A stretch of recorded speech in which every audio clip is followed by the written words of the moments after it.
The analysis of Arrival 2016.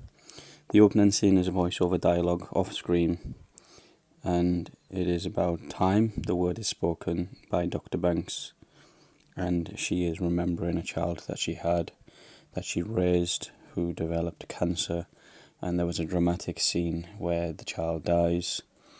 This is done through memory, laughter, the child growing up and memories of this, and then we see the final image of the child dying. And then we cut to a scene where the dialogue is spoken by the CIA or the soldiers that they've arrived. And then the CIA visit Professor Banks, who is a linguist, and she is told to go to a site where there has been an arrival and analyse some language. There's small chaos at this point, jets fly over, a lot of broadcasts on the news, it's all televised. Then on a phone call, her mum calls her on the phone, and she says to her mum that she's fine. The news creates no sense of danger at this point, just events, the characters and the stakes and personality have not yet been established. So at present, before Act 2, the writer tries to create a sense of danger and stake and threat.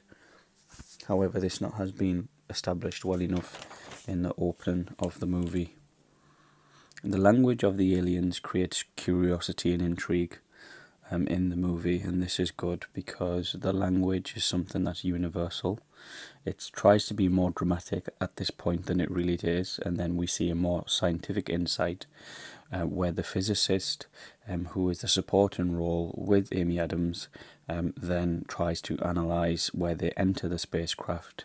There is zero gravity in the spacecraft, and they try to interact with the aliens. The image of the pod and UFO creates an imagery which is a little bit long-winded with the music, and it sets that scene that aliens have arrived and the UFOs are here. At this point, there is some stake and threat. At this point, there is some threat because Amy Adams' character says, Dr. Banks says that, what's the medivac for? So this is showing that the CIA soldier then says, well, not everybody can handle this event. And they also ask her if she is pregnant, which indicates her initial image of her child and her child dying, which creates some sympathy. There is fear as well later in the story, where we see an alarm blaring, and the professor is afraid when they enter the spacecraft for the second time. This is a very slow scene, so this scene lasts about 10 to 15 minutes, where they enter the UFO and they see the aliens for the first time. The premise is of her journey as an academic. So the premise of the story is the writer's own question about aliens, and also her journey as an academic or non-academic, which we then find later in the story is something which is seated more in nature and love and a connection between humans than an academic study at all, which is actually the question and the answer for the aliens themselves, which is why they're visiting, which is a bit of a mystery. A lot of the story is exposition into the main question. The premise and the tone is a lot about scientific premise around aliens and what their purpose is and why they're here or why there is visitation. And there is almost a hint of an antagonist where the soldier is almost afraid. His wife is on the call to him. It's her fear. She's saying the monsters are going to kill us. It creates a sense of some danger, but that isn't lived through the movie and nothing actually happens. The only thing that happens is the news broadcasts then worsen.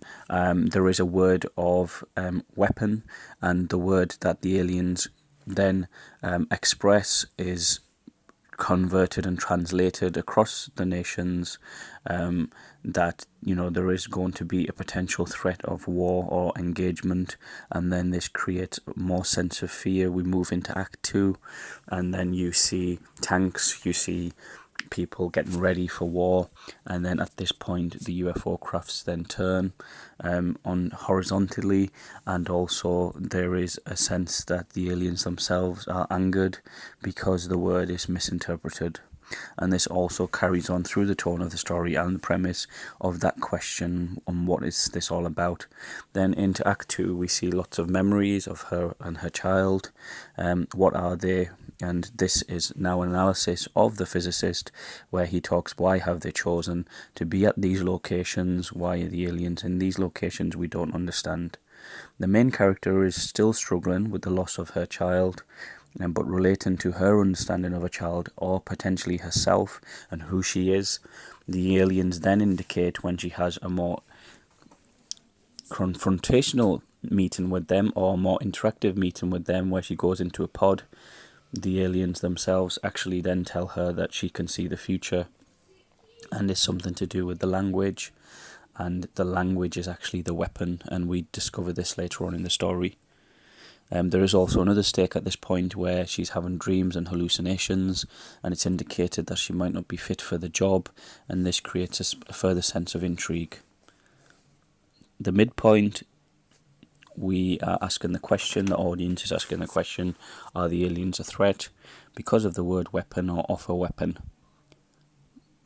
And the CIA at this point want to fight, the military want to fight, and China are stepping up.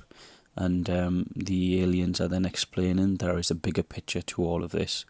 At this point we move into the Act 3, the third stage of the film, which is 1 hour 25 minutes into the story, where we have the aha moment where Dr. Banks's character then realizes what this all means. We have the biography of the child, and that the child sees the future. At the same time, at this moment, the war has started, nations are attacking, and there seems to be some attack on the alien spacecrafts, which is when we reach the climax. The alien language is the actual weapon, we discover this.